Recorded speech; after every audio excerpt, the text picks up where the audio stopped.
Back, आप सबों का स्वागत है मेरे YouTube channel Ayub sir classes पर। आप लोग का जो सीरीज चल रहा है बहुत इंपॉर्टेंट सीरीज चल रहा है और ये जो सीरीज है PYQ पर प्रीवियस ईयर क्वेश्चन जो ऑनलाइन आपका एग्ज़ाम लिया गया है वह 17 जो दिसंबर से एग्ज़ाम लिया गया है और 23 तक जो एग्ज़ाम जनवरी तक चला है, उनके बीच जितने भी एग्ज़ाम हुई है उन सब का previous year question online analysis हम लेके आए हैं, जो आपकी तैयारी में बहुत ज़्यादा जो है ना मदद करने वाला है। ये जो तैयारी है आपका तैयारी इसमें इस तरह की होनी चाहिए ताकि आपको सिर्फ पास ही ना हो बल्कि तो आपको यह पहले कैसे लगाना है क्वेश्चन को वह भी सीखिए। इसमें आपको जो क्वेश्चन लगाना है वह क्वेश्चन लगाना इस तरह का है कि पहले आप जो है उसको ये कर लीजिए, पहले क्वेश्चन को रोक लीजिए और जैसे ही क्वेश्चन को आप रोक लीजिएगा उसके बाद खुद लगाइए उसका क्या आंसर होता है। उसके बाद फिर मेरा वीडियो को ऑन स्टार्ट कीजिए और स्टार्ट करने के बाद देखिए कि मैंने क्या सही आंसर लगाया है। और मैं जो आंसर आपको दे रहा हूं वह आंसर आपको ऑफिशियल आंसर की के साथ दे रहा हूं, ना कि इधर उधर के साथ, है ना। तो आपका जो ऑफिशियल आंसर जो दे रखा है वही आंसर की आपको दे रहा हूं और साथ में एनालिसिस भी मैं कर रहा हूं। मैंने खुद 120 नंबर प्राप्त किया है सीटेट एग्जाम में, मुझे 2 साल का अनुभव भी है पढ़ाने का, इसलिए मैं आपको पढ़ा रहा हूँ।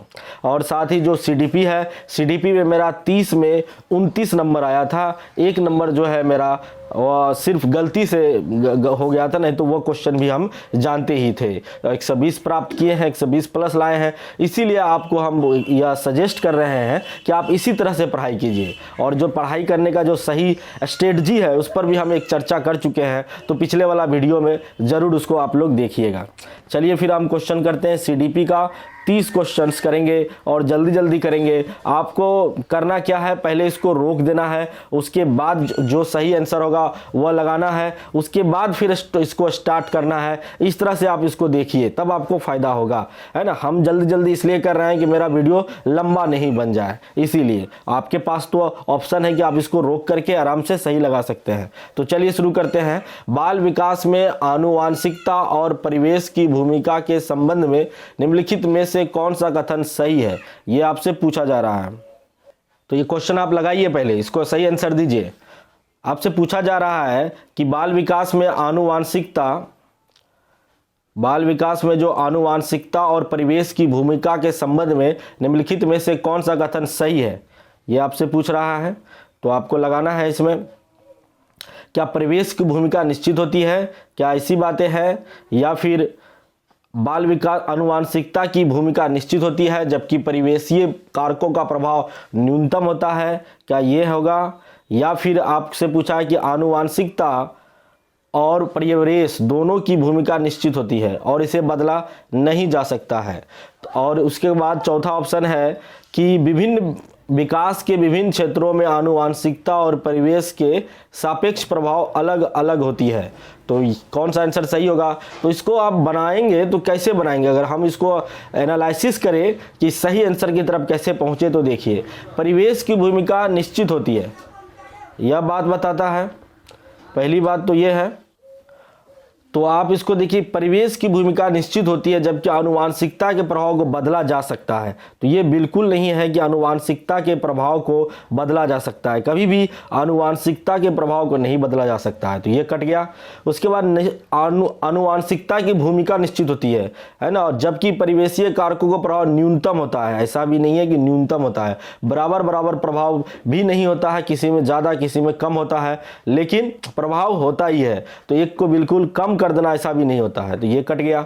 आनुवांशिकता और परिवेश दोनों की भूमिका निश्चित होती है और इसे बदला नहीं जा सकता है। बदला तो बिल्कुल जा सकता है, क्योंकि सही वातावरण देंगे बच्चे के विकास में तो निश्चित रूप से उसमें बदलाव आएगा ही आएगा, तो ये भी कट गया। तो 4 नंबर आपको बिल्कुल ऑप्शन सही मिल गया होगा कि विकास के विभिन्न क्षेत्रों में आनुवांशिकता और परिवेश जो वातावरण है उसके सापेक्ष प्रभाव अलग अलग देखे जाते हैं। जैसी आनुवांशिकता होगा जिसका उसका प्रभाव दिखता है, साथ में जैसा परिवेश होगा वैसा उसका प्रभाव दिखता है। तो ये आपको समझना होगा कि विकास की भूमिका में परिवेश और प्रभाव, जो परिवेश या आनुवांशिकता का प्रभाव, सापेक्ष प्रभाव अलग अलग होता है, अलग अलग व्यक्तियों में अलग अलग देखने को मिलता है। यही आपका सही आंसर है। चलिए आगे बढ़ते हैं हम लोग।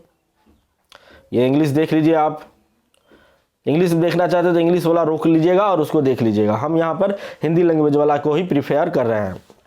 चलिए, विकास के चरणों के संदर्भ में 2 से 6 वर्ष, देखिए इसको हटाते हैं, 2 से 6 वर्ष की अवस्था को क्या कहते हैं? तो 2 से 6 वर्ष की जो अवस्था होती है उसको क्या कहते हैं जी? अगर आप स्टेजेज ऑफ डेवलपमेंट पढ़े होंगे तो ये क्वेश्चन तो बिल्कुल हवा हवाई हो जाएगा। वैसे भी इस चैनल पर हम स्टेजेज ऑफ डेवलपमेंट पढ़ाए हैं और आपको जो है आपका जो कोचिंग है, जो क्लासेस चल रही है, क्रिएटिव क्लासेस जो है वहाँ पे मोइन सर के द्वारा, वहाँ भी आपको अच्छे से पढ़ाया जा रहा है।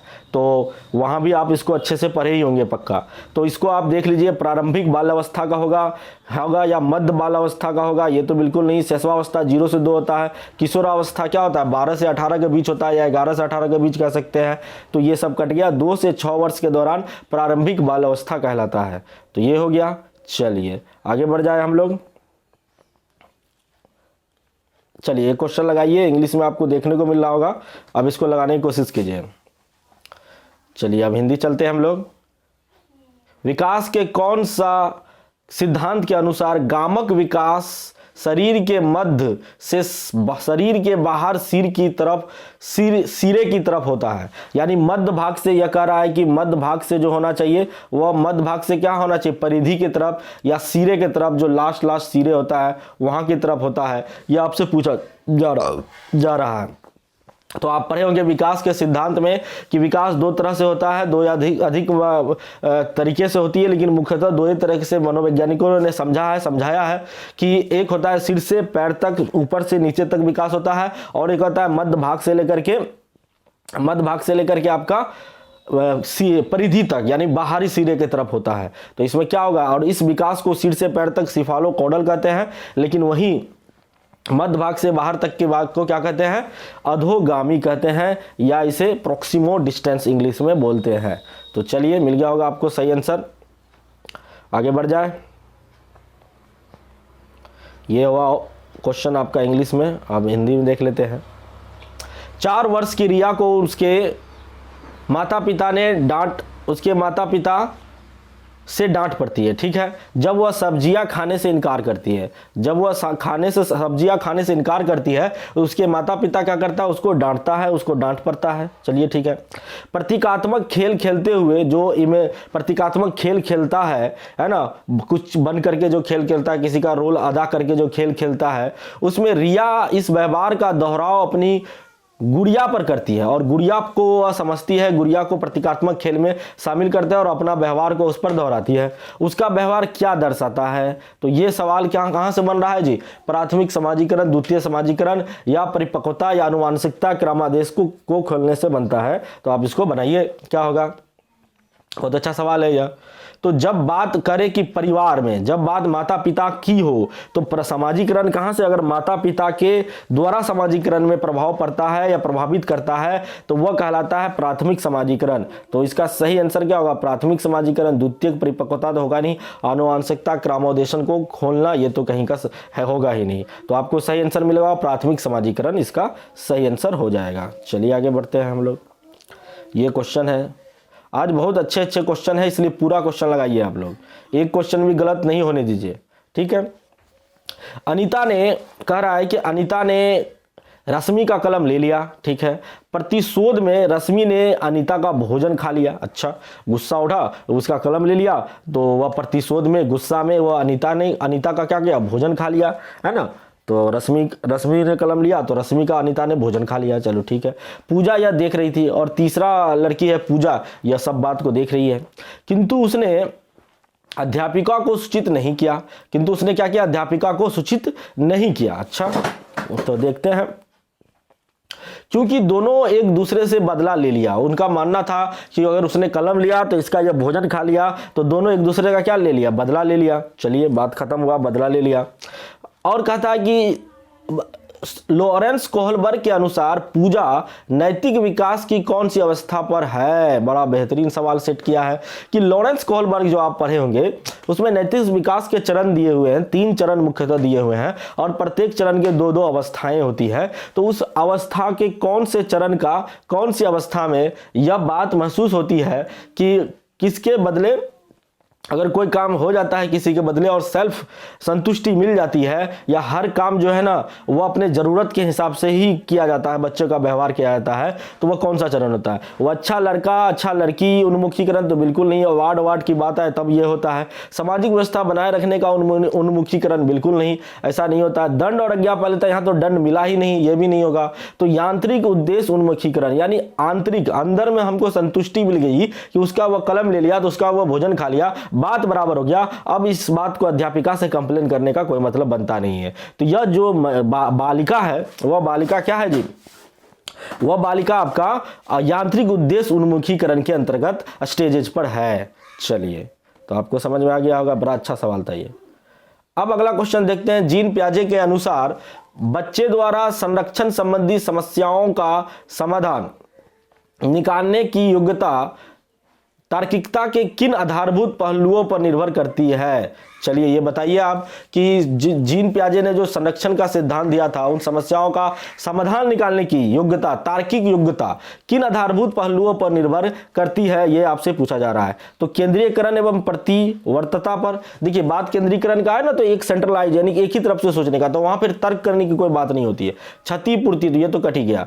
क्षतिपूर्ति एवं वर्गीकरण, ऐसा भी नहीं है, यहाँ वर्गीकरण की कोई बात नहीं आ रहा। विकेंद्रीकरण एवं प्रतिवर्तता यानी कि डिसेंट्रलाइज और रिवर्सिबिलिटी, प्रतिवर्तिता मतलब रिवर्सिबिलिटी को यह दर्शाता है। संरक्षण का गुण जब भी आ जाता है तो बच्चे में डिसेंट्रलाइजेशन एवं रिवर्सिबिलिटी का भी गुण आ जाता है, उसमें क्षमता आ जाती है। तो यही सही होगा, सकारात्मक अनुमान तो होगा ही नहीं। तो आपको सही आंसर मिल गया होगा। चलिए आगे बढ़ जाते हैं। देखिए ये इंग्लिश में क्वेश्चन है, यहाँ हिंदी में आते हैं।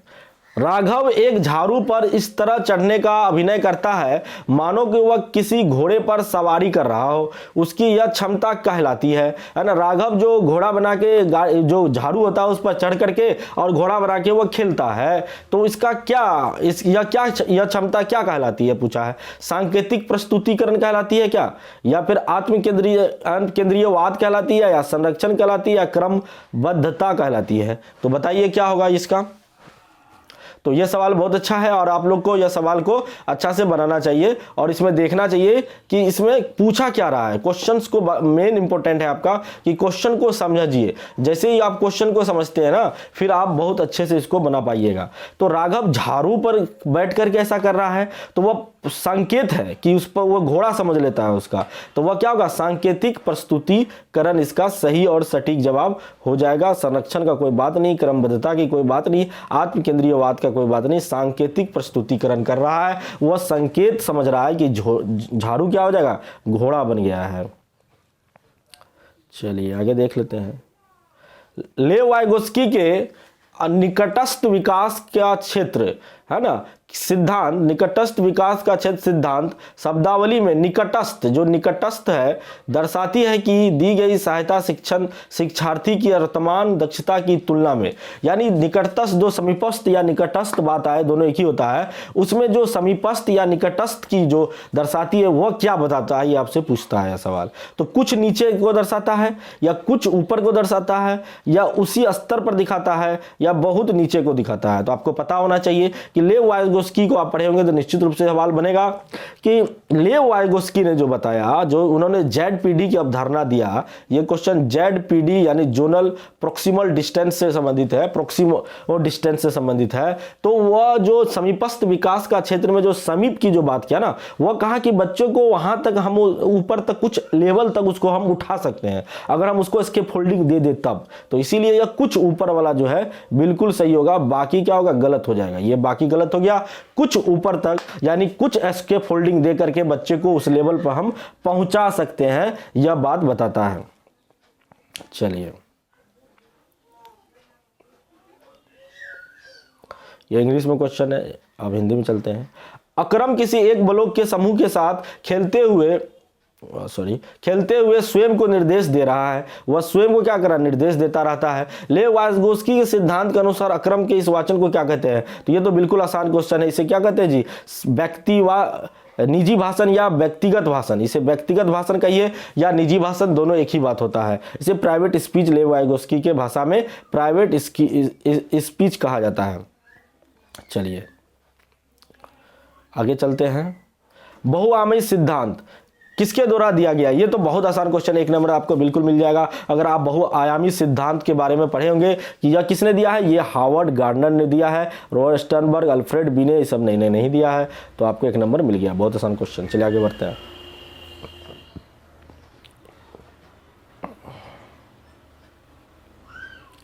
चलिए आप ये क्वेश्चन आप लोग देखिए, ये कथन और कारण पर देता है। इस तरह का सवाल आजकल सीटेट पूछ रहा है, तो इसको आराम से पढ़िएगा और समझिएगा। बच्चे भाषा को सीखने के लिए आनुवांशिक रूप से प्रवृत्त होते हैं, ठीक है, उसके तरफ वह प्रवृत्त होते हैं, उसमें क्षमता होती है, एवं पर्यावरण इसमें कोई भूमिका नहीं होता है। यह सिर्फ बोल रहा है कि बच्चे भाषा को सीखने के लिए आनुवांशिक रूप से प्रवृत्त होते हैं, पर्यावरण की कोई भूमिका नहीं होती है। क्या यह कथन सही है ना? आपको यह विचार करना है।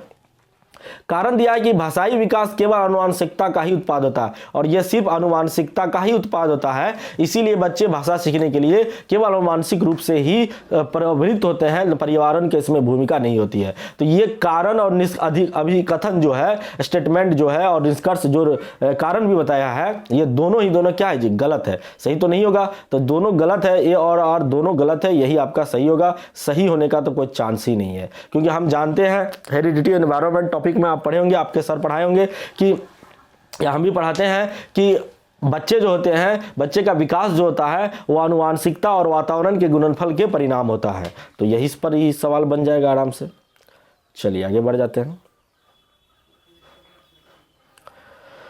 वंचित पृष्ठभूमि से आने वाले बच्चों के अधिगम एवं विकास के संदर्भ में क्या बोलता है?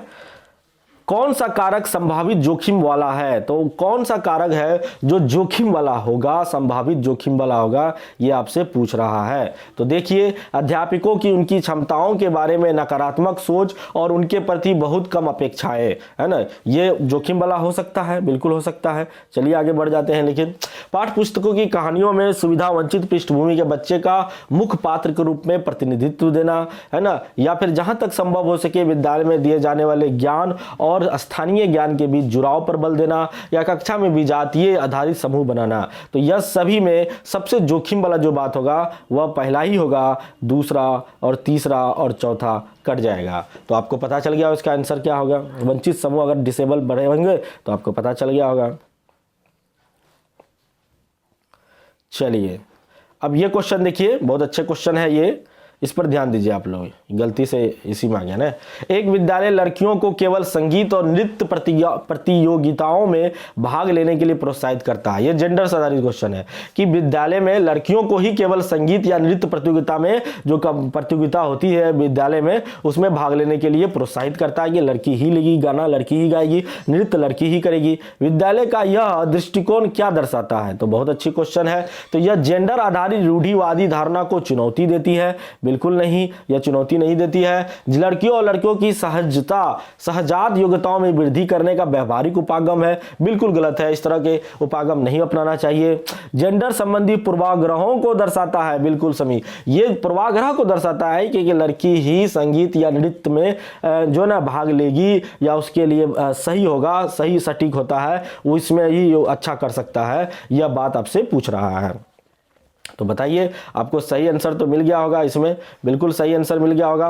अब आगे बढ़ने की कोई दिक्कत ही नहीं है, तो ये तो कट ही गया। चलिए अब ये क्वेश्चन अगला है। एक अध्यापिका पूरे वर्ष के दौरान अधिगम संबंधी गतिविधियों में संलग्न बच्चों का बारीकी से अवलोकन करती है, उनके कामों के नमूनों का संकलन करती है, जमा करती है, प्रत्येक बच्चे के लिए अवलोकन डायरी भी रखती है। तो यह मतलब लगातार उसका कर रहा है ना अवलोकन, बच्चे का अधिगम का आकलन कर रहा है, गतिविधियों का आकलन कर रहा है, उसका संकलन तैयार कर रहा है। तो यह क्या मानक एवं एक रूप होगा? बिल्कुल नहीं होगा। यह संकलनात्मक एवं अध्यापक केंद्रित होगा? ऐसा भी नहीं है। सतत एवं समग्र होगा। यह बात सतत यानी लगातार कर रही है ना, सतत एवं समग्र होगा, मानक आधारित संदर्भ युक्त तो होगा ही नहीं। तो आपको सही आंसर मिल गया होगा। चलिए 15 नंबर क्वेश्चन करते हैं। आकलन का उद्देश्य, यह पूछ रहा है कि आकलन का उद्देश्य क्या है? तो बच्चों को भयमुक्त परिवेश में अध्ययन करने के लिए प्रेरित करना, क्या यह आकलन का उद्देश्य है? या फिर कह रहा है कि आपका बच्चों को धीमी गति से सीखने वाले, प्रखर एवं समस्यात्मक रूपों में चिन्हित करना। ऐसा बिल्कुल नहीं करेंगे कि कौन धीमी गति से सीख रहा है, कौन फास्ट गति से सीख रहा है। ऐसा करना, अलग करना, डिवाइड करना, वर्गीकरण, ये सब करना ऑप्शन गलत होता है। अधिगम व विश्वसनीय प्रतिपुष्टि देना, या क्या यह सही है? या कक्षा में प्रतियोगिताओं को प्रोत्साहित करना। प्रतियोगिताओं को भी प्रोत्साहित नहीं करनी चाहिए। कहीं ना कहीं एक दूसरे को प्रतियोगिताओं को प्रोत्साहित करने के लिए, कंपटीशन की भावना बढ़ाने के उद्देश्य से बच्चे की जो आंतरिक क्षमताएं होती है वह बाहर नहीं आ पाती है और उसमें वह दिक्कत हो जाती है, वह कुंठा को भी महसूस कर लेता है कि हम फर्स्ट नहीं किए, इसीलिए यह भी कट जाएगा। बच्चों को भयमुक्त परिवेश में अध्ययन करने के लिए प्रेरित करना, यह सही है, लेकिन सबसे इंपॉर्टेंट जो आपको आंसर मिलेगा और सबसे अच्छा है कि अधिगम व विश्वसनीय प्रतिपुष्टि देना। बात अगर प्रतिपुष्टि का कर देना तो बहुत इंपॉर्टेंट हो जाता है। यानी जो अधिगम पर जो इंपॉर्टेंट बातें हैं, जो अधिगम का जो आपने आकलन किया है उसका आप फीडबैक तो दीजिए कि बच्चे कहां कहां गलती कर रहे हैं। उसका उद्देश्य, आकलन का मूल उद्देश्य वही है कि बच्चों का फीडबैक देना कि आपकी कौन सी कमजोरी है, कहां आपको मेहनत करने की जरूरत है, कहां आपको आगे बढ़ने की जरूरत है। तो ये ऑप्शन बिल्कुल सही और सटीक आंसर आपका हो जाएगा। चलिए आगे बढ़े। विद्यार्थियों में पाई जाने वाली व्यक्तिगत विभिन्नताओं को संबोधित करने के लिए विद्यालयों को किस तरह की शिक्षण शास्त्रीय युक्तियां अपनानी चाहिए। यानी व्यक्तिगत भिन्नताओं को हमको क्या करना है, संबोधित करना है या बढ़ावा देना है, तो कौन सी शिक्षा शास्त्र, कौन सा जो है ना युक्तियां हमें अपनानी चाहिए, यह पूछ रहा है। सभी विद्यार्थियों के लिए एक समान पाठचर्या और आकलन में अपनाना। एक समान जहां किए तो इंडिविजुअल डिफरेंसेस की बात कहां कर लिया। जब भी बात व्यक्तिगत विभिन्नता का करता है तो सबको अलग अलग क्षमताओं को लेकर चलते, एक समान पाठचर्या नहीं बनाते हैं। विद्यार्थियों को उनकी संज्ञानात्मक योग्यताओं के आधार पर वर्गीकरण करना और उन्हें पृथक अनुभागों में बांटना। जहां पृथक करना, वर्गीकरण करना, सीधे से नकार दीजिए, काट दीजिए। लचीलेपन का भाव रखते हुए बच्चों की व्यक्तिगत भिन्नताओं को पोषित करना। बहुत अच्छा और सटीक ऑप्शन मिल गया आपको। उसके बाद यह सुनिश्चित करना कि सभी बच्चों की व्यक्तिगत भिन्नताओं को दूर किया जाए। यह भी ज्यादा इंपॉर्टेंट नहीं है, लेकिन सबसे इंपॉर्टेंट है कि आप लचीलेपन का भाव रखिए। है ना, कोई बच्चा धीमी सीखता है, कोई बच्चा तेज सीख जाता है, लेकिन सबको लेके चलना है। और बच्चों की व्यक्तिगत भिन्नताओं को पोषित कीजिए, उसको प्रोत्साहित कीजिए, हर बच्चे को मौका दीजिए बोलने का, और अपना अपना विधियां भी है अपना चेंज करते रहिए। सबको साथ लेके चलना है आपको और उसी को पोषित करना। यही आपका क्या होना चाहिए, व्यक्तिगत भिन्नताओं को संबोधित करने के लिए यही युक्तियां बेहतर होगा। तो यही आंसर आपको मिल गया। आप चलिए, ये क्वेश्चन इंग्लिश में हो गया, आप चलिए हिंदी में चलते हैं। ADHD से भी सवाल पूछ लिया है। देखिए बड़ा अच्छा सवाल पूछा है कि निम्नलिखित में से अवदान कमी, अति सक्रियता, व्यतिक्रम, है ना, हिंदी तो बहुत टफ लग रहा है इसको कहते हैं ADHD, है ना, hyper disorder, attention disorder, hyper activity होता है ना, डिसऑर्डर होता है। तो ये होता है ADHD। तो इसमें आपको कहता है कि बच्चा किस तरह की विशेषता दर्शाता है, किस तरह की यह विशेषता को दर्शाता है। इस तरह का ADHD नामक जो डिसेबिलिटी होती है बच्चे में, और जो अधिगम और क्षमता होती है, वह बच्चा कहीं एक जगह स्थिर नहीं होता है, कहीं एक जगह कॉन्सेंट्रेट नहीं कर पाता है। वह बार बार उस चीज का, उसका जो है ना, वहां से हटेगा, तुरंत भागेगा, एक जगह सही से बैठेगा भी नहीं, एक जगह मानसिक स्थिति भी उसका सही नहीं रहता है। यानी अति सक्रियता उसमें देखा जाता है, हाइपर एक्टिविटी उसमें देखा जाता है। यही पढ़ा, तो इसकी विशेषता देख लीजिए, कौन बच्चा में इस तरह की विशेषता है। बैठकर चुपचाप करने, बैठकर चुपचाप तो नहीं करेगा, आपको अब ये बता दिए। आसानी से विचलित होने की प्रवृत्ति, ये हो सकता है, तुरंत विचलित हो जाएगा। दूसरों को ध्यानपूर्वक तो कभी नहीं सुनता ADHD वाला बच्चा। बिना रुके लंबे गद्यांश को पढ़ने की क्षमता, ये भी नहीं है। तो आपको सही आंसर मिल गया होगा, आसानी से विचलित होना, यानी उस तुरंत ही डाइवर्ट हो जाता है, जो है ना, तुरंत वह विचलित हो जाता है, एक जगह कहीं भी स्थिर नहीं रहता है, उसी को ADHD कहा जाता है। उस तरह की व्याधियां को, उस तरह की डिसेबिलिटी को ADHD नाम दिया गया है। चलिए आगे बढ़ते हैं, और ये सवाल देखिए, बड़ा अच्छा सवाल है। प्रतिभाशाली विद्यार्थियों को पढ़ाने के लिए शिक्षक को क्या करना चाहिए। तो प्रतिभाशाली विद्यार्थियों को पढ़ाने के लिए शिक्षक को क्या करना चाहिए जी, बताइए। उन्हें स्वेच्छा से चयन किए गए उच्च स्तरीय और मौलिक पाठ सामग्रियों को पढ़ने के लिए प्रोत्साहित करना चाहिए। चलिए, लगभग ठीक लग रहा है। अन्य विद्यार्थियों से अलग उनकी पृथक रूप से पहचान बनाने पर जोर देना चाहिए। अन्य विद्यार्थियों से अलग करना नहीं है, उसको इस तरह से नहीं करना, अलग पहचान बनाना। उन्हें बाह्य परितोषक देकर अभी प्रेरित करना चाहिए, ये भी नहीं होगा, क्योंकि बाहरी परितोषक देकर के, बाहरी आप उसको पुरस्कार देकर के उसको अभी प्रेरित करने का कोई मतलब नहीं होता है, फिर वह लॉन्ग टाइम नहीं हो पाता है उसमें वह प्रेरित। विद्यालय द्वारा उनके लिए भी अभिकल्पित लक्ष्यों को पूर्ण करने के लिए उन पर दबाव डालना चाहिए। क्या हुआ, दबाव डालना चाहिए, क्या यह सही होगा? तो आपको सही आंसर आपको क्या होगा, मिल गया होगा कि इसका सही आंसर आपका क्या हो जाएगा जी, कि प्रतिभाशाली जो बच्चे होते हैं उन्हें स्वेच्छा से चयन किए गए उच्च स्तरीय और मौलिक पाठ्यक्रम की जब बात आ रही है ना, मौलिक पाठ्य सामग्रियों को पढ़ने के लिए प्रोत्साहित करना चाहिए, ताकि उसको बेहतर से बेहतर वह आगे बढ़ पाए। चलिए आगे बढ़ते हैं हम लोग 19 नंबर के क्वेश्चन की तरफ। थोड़ा बड़ा कर लेते हैं इसको। चलिए, रमन कक्षा में बढ़ता है, उसे कम दिखता है। रमन कक्षा में पढ़ रहा है और उसे कम दिखता है, यानी आंशिक रूप से वह क्या है, दृष्टिबाधित है। उसे पाठ्य पुस्तक पढ़ने और कार्य करने में कठिनाई होती है। उनके अध्यापक को क्या करना चाहिए, बताइए जी, उनके अध्यापक को क्या करना चाहिए? उसके अभिभावकों को उसका काम पूरा करने के लिए सलाह देनी चाहिए। क्या आप वह नहीं कर पा रहा तो उसका अध्यापक को आप करके उसका काम पूरा कर लीजिए, ऐसा तो बिल्कुल ही नहीं। उसे पाठ्य पुस्तकों पढ़ने और अपना काम करने से अस्थायी छूट देना चाहिए, कि भाई तुम पाठ्य पुस्तक पढ़े न करो तो अस्थायी तुमको छुट्टी दे दिया जाओ। उसे पाठ्य पुस्तक के पाठों की रिकॉर्डिंग उपलब्ध कराना चाहिए, बिल्कुल सही ऑप्शन हो गया ये। उसके बाद उसे अपने सहपाठियों की कॉपियों को काम उतारने के लिए दे देनी चाहिए। ऐसा भी नहीं कि अपने सहपाठियों को देगा तुम इसका उतार दो, नहीं, उसको जो ना, अगर आंशिक रूप से देखने में प्रॉब्लम नहीं, कि सुनने में तो सही है ना, वाचन क्रिया से बेहतर उसको बनाया जा सकता है, तो वो पाठों को रिकॉर्डिंग उपलब्ध करा दीजिए, ताकि वह रिकॉर्डिंग सुन करके उस पाठ को अच्छे तरह से समझ सके।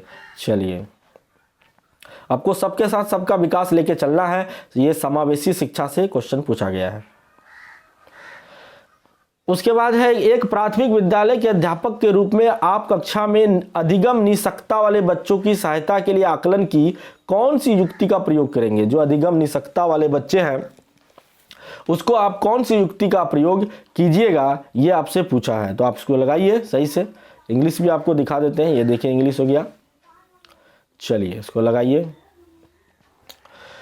तो आप इसका सही आंसर हमको बता देते हैं कि अधिक से अधिक लेखन कार्य करने वाले परीक्षण पत्र बनाएंगे। बिल्कुल ही नहीं, अधिक से अधिक लेखन कार्य करने से, परीक्षण पत्र बनाने से कुछ नहीं होगा। प्रदत्त कार्यों का मूल्यांकन करने लिखावट को एक मानदंड मानेंगे। बिल्कुल नहीं, सिर्फ लिखावट को मानदंड नहीं मानेंगे। प्रदत्त कार्यों को मूल्यांकन वर्तनी को महत्व नहीं देंगे। बिल्कुल सही हो गया। लेखन कार्य का समय घटा देंगे, ऐसा करने से नहीं होगा। एक आप अधिगम निःशक्तता वाले जो बच्चा है, मान लीजिए उसे सुनने में प्रॉब्लम है या किसी तरह का है, तो आप कार्य के मूल्यांकन वर्तनी को उतना, उच्चारण को, उसके बात को उतना महत्व नहीं दीजिएगा, उसके उच्चारण को, वर्तनी को उतना महत्व नहीं दीजिएगा, उसके सीखने पर उस पर जोर दीजिएगा, ये आपको पूछा जा रहा है। तो चलिए आगे बढ़ते हैं हम लोग। ये इंग्लिश हो गया, हिंदी हो गया।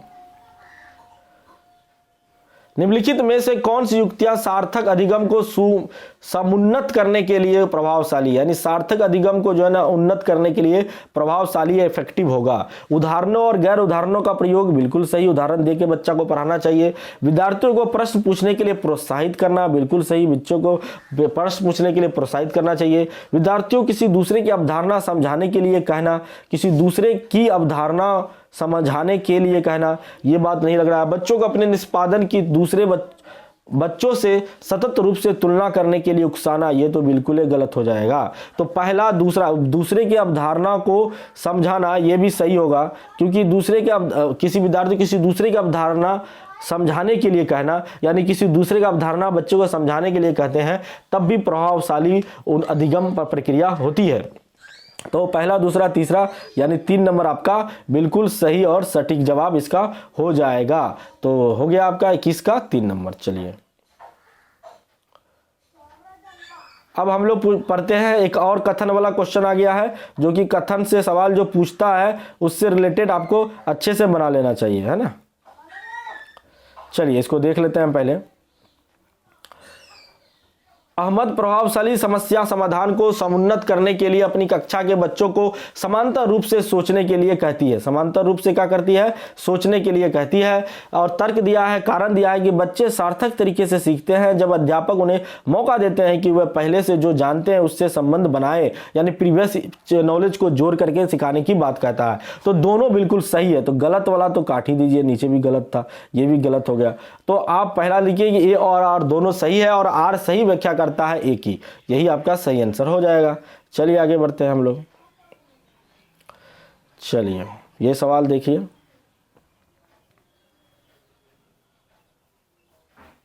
एडजस्ट कर देते हैं थोड़ा। राष्ट्रीय शिक्षा नीति 2020 किस उपागम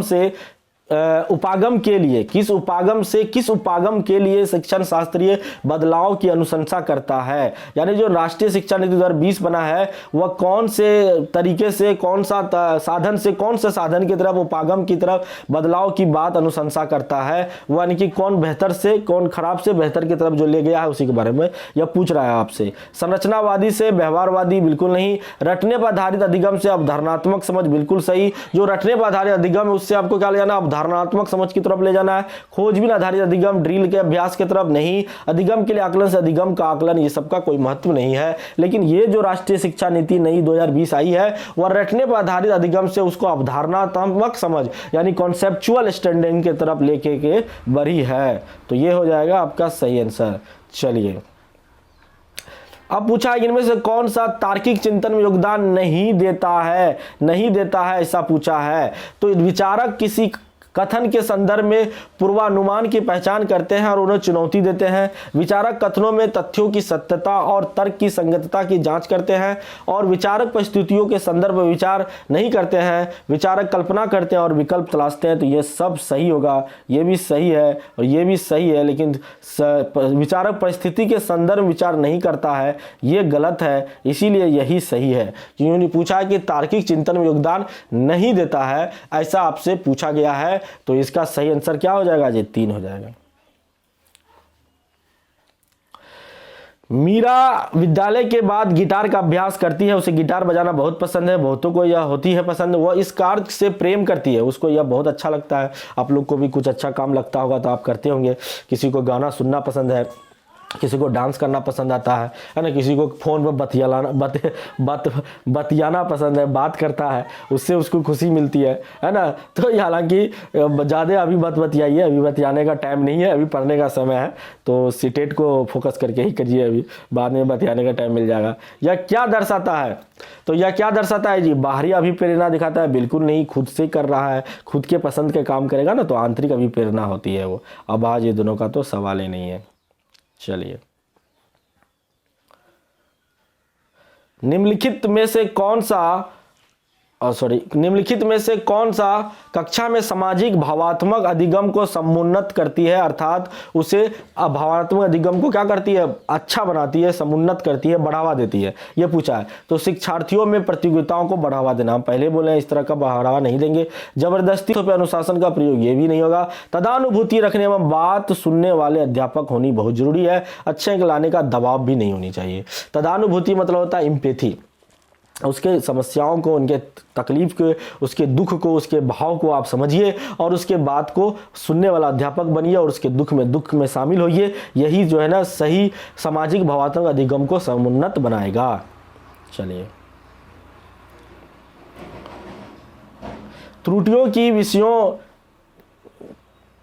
विद्यार्थियों की त्रुटियों के विषय में कौन सा कथन सही है? यह गलती के विषय में एक चैप्टर होता है त्रुटियां एवं विश्लेषण, उसी से पूछा है। यह त्रुटियों से अध्यापकों को कमजोर और कुशाग्र विद्यार्थियों को वर्गीकृत करने में सहायता मिलती है? बिल्कुल नहीं। त्रुटियों के आधार पर अध्यापक विद्यार्थियों को फेल करके अपना समय बचा लेता है? बिल्कुल नहीं। त्रुटियां अध्यापकों को विद्यार्थियों की सोच समझने का अवसर देती है? बिल्कुल सही बात है। और चौथा ऑप्शन देख ही लेते हैं, जो कि हालांकि सही आंसर आपको तो मिल ही गया है, तो इसमें तो सोचना ही नहीं है। देख लीजिए, विद्यार्थियों को सही उत्तर बार बार लिखने के लिए कहकर त्रुटियों को तुरंत दूर करना चाहिए, ऐसा भी नहीं होनी चाहिए। तो ये भी आपका क्या हो जाएगा जी? गलत हो जाएगा। और सही आपका क्या हो गया? त्रुटियों के आधार पर अध्यापक को क्या करना चाहिए? त्रुटियां विद्यार्थियों को सोच समझने का अवसर देना चाहिए, यानी 3 नंबर आपका सही आंसर है। चलिए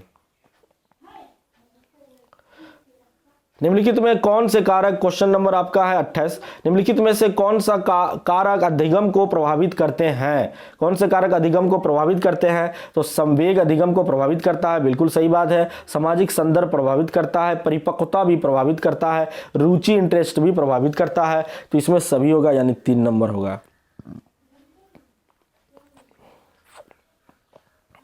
निम्नलिखित में कौन सी रचनावाद की विशेषता नहीं है? ऐसा पूछा है कि कौन रचनावाद की विशेषता नहीं है, तो आप बताइए इसमें रचनावाद की कौन विशेषता नहीं होगा। बाकी आपको क्वेश्चन समझना है इसको। तो बताइए कौन सी रचनावाद विशेषता नहीं है जी? तो शिक्षार्थी अपने समझ को स्वयं सृजित करते हैं, ये रचनावाद की विशेषता तो है, तो ये गलत हो जाएगा। कुछ भी नया सीखना मौजूदा समझ पर निर्भर करता है।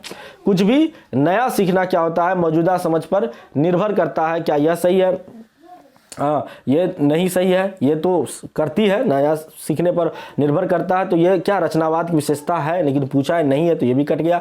सीखना सामाजिक अंतःक्रिया द्वारा बाधित होती है, ये गलत बात है और यही सही हो जाएगा आपका। चलिए आगे कर देते हैं, आपको देख लीजिए। अर्थपूर्ण अधिगम प्रामाणिक अधिगम क्यों द्वारा घटित होता है? तो ये तो गलत ही हो जाएगा। तो आपको मिल गया होगा सही आंसर। चलिए अब थोड़ा सा इसको छोटा कर देते हैं, नहीं तो आपको देखने में दिक्कत होता है।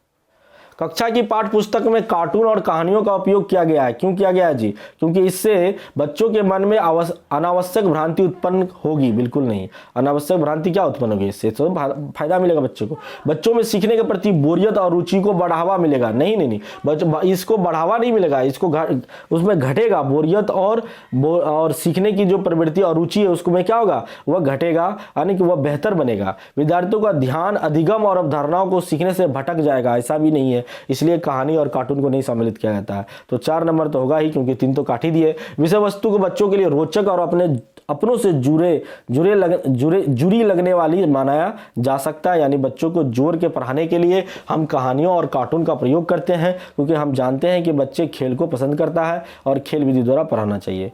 आपका यह 30 का 30 क्वेश्चन हो गया। आपको कैसा लगा? मेरे चैनल को प्लीज लाइक सब्सक्राइब कर दीजिए। इसी तरह हम सारा क्वेश्चन आपका करा देंगे और आप जो है इसी तरह सारा लगाइए और देखिएगा आपका कितना नंबर आया। कमेंट सेक्शन में भेजिए कि 30 में आपका कितना मार्क्स आया। तो वेरी गुड, आप लोगों का अच्छे से इसी तरह करिए।